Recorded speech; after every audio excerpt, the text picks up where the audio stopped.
nalale wini Byanyima yefuula alumirirwa abantu mbwe ate simanyi era abantu bagenda kufa sirimu simanyi bikoze bitaba bijja kufa bangi logo owa bafe olwo Byanyima yefuula alumirirwa ennyo abantu kumba alimba Byanyima y'omu ku abadde mwezo gundi office eze ennene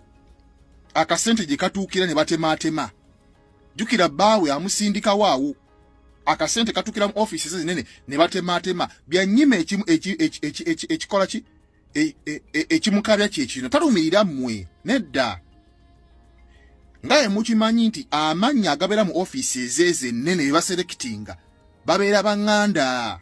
kati abenganda bangi batemeddwa ku mirimu Byanyima talumirirwa mmwe alumirirwa mulimu gwe n'abanganda ze abenganda kachini kabenganda bonna bali laid off ku mirimu batudde waka balumirirwa osegeera igwe kityo simanyi kintu mpanga lutamaguzi nasozi tebasobola kuwa mirimu mu offices nene tebaliyo go munansi indigenous Uganda tebayinza kuwa mulimu mu offices ezo tebaliyo nedda osegeera eriyo baniyonzimana bigirimana natimaninge bana tingumana tingusimine gwagumana bigirugusikali gyagumana byanyuma simanyi tinkimingiza gibana girimina gabagimana bebaliyo kati Byanyima balwanirira abo byagumana bisimanyi badeginigumana bebali mu offices ezo sente zibadde nga zituukira yefuula okubeera nti alumirirwa talina gwalumirirwa wulira kano Byanyima baawo oyo Museveni abadde nga amulonda mu offices ez'amaanyi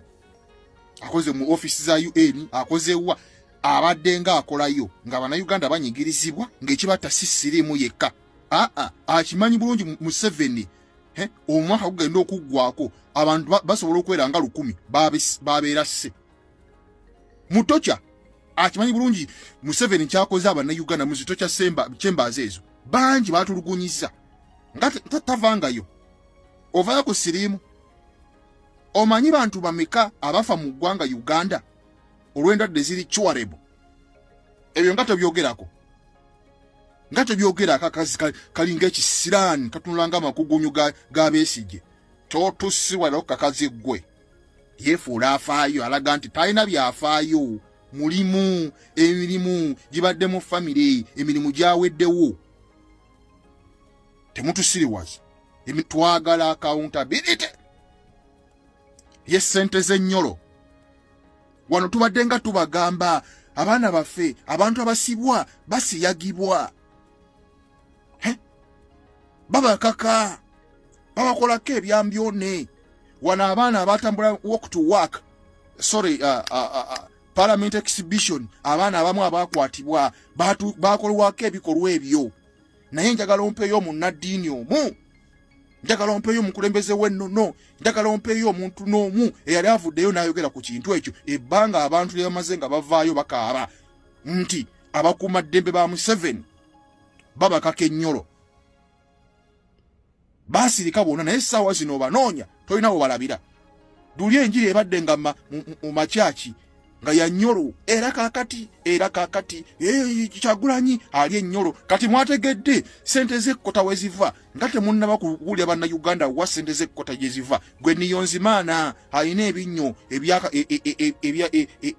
ebyakola ki ebyatalagga tetunnabalaba muliwa NBS muliwa CBS BBS telefayina gwe mayiga muliwa Kazimba Mugalu muliwa Chimugala temumanyi wa sente za kkota gye zibadde nga ziraga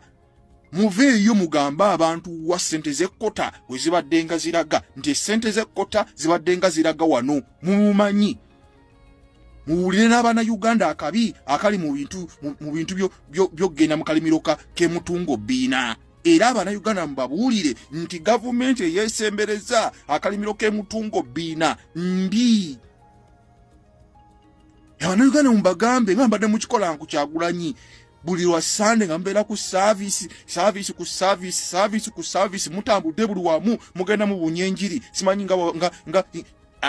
alabirira akalimiro k'emutungo bino omutuufu mwamutegedde mumumanyi kati Abannayuganda mubagambe tetugenda kubavaako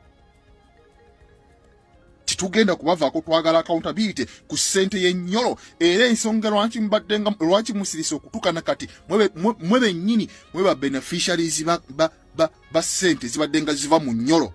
mmwe mu bikyaki byammwe ye wali abali b'ennyolo tulina abasumba nga baboogeddeko bali abaana ennyolo esibuka makyaki gaabwe abo gonna amakyaki ge mulaba bali ba nnyolo tubaga muve makyaki temuwulira kazimba mugalu muli wa nnyolo